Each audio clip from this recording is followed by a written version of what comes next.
Nutrition and Population Ecology by Monica Gilmore, Period 2.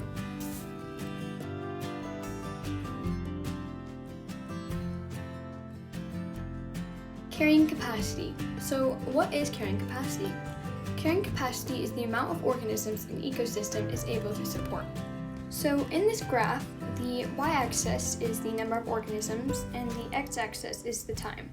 So the first circle on the graph is when the birth rate is higher than the death rate, which basically means that there are more births than there are deaths. Then the second circle is when this ecosystem has reached the carrying capacity, where the death rate and the birth rate are equal. And then the third circle is when the death rate is higher than the birth rate, which means that there are more deaths than there are births. So what causes carrying capacity?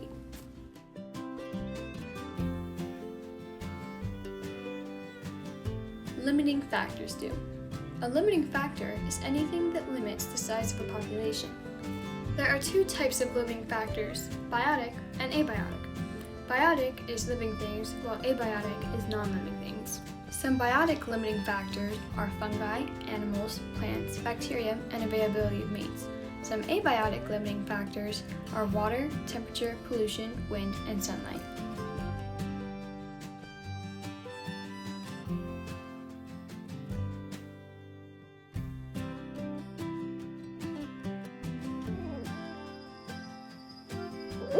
Biodiversity is the variety of life in an ecosystem. So as you can see, I have a very biodiverse ecosystem which has rabbits, bears, porcupines, owls, and foxes.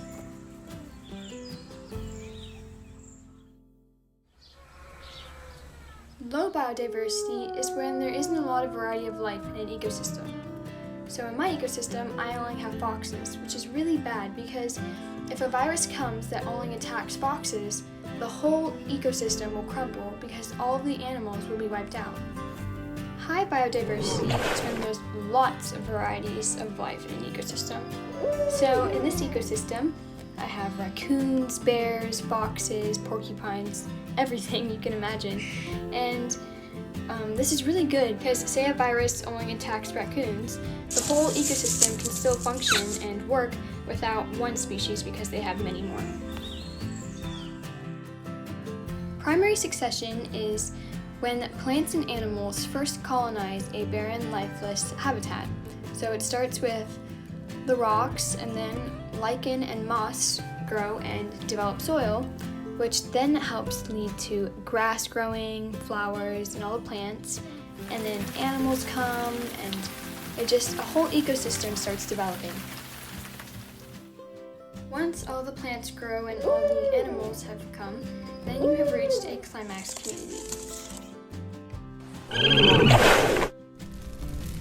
Secondary succession is where there is a climax community, a disaster hits, such as a fire, and then the pioneer species returns, but the pioneer species are not lichens and moss, they're more of grasses because soil was already left after the fire.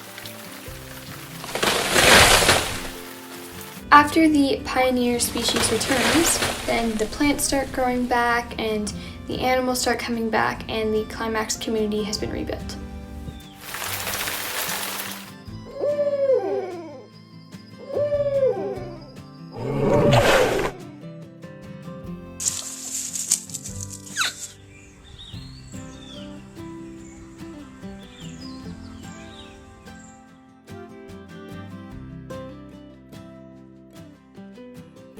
Predator and prey relationship.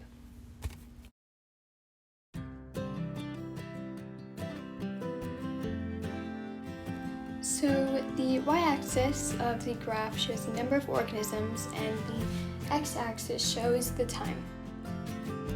The dotted line represents the prey and the solid line represents the predators.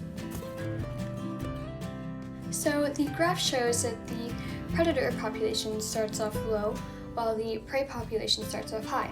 Now, as the predators start eating the prey, then their population starts increasing while the prey's population starts decreasing. Then, once the prey's population has reached their low, then the predator's population has reached their carrying capacity. Now, once they reach their carrying capacity, they start to decrease as the prey starts increasing. This shows a healthy relationship between predators and prey.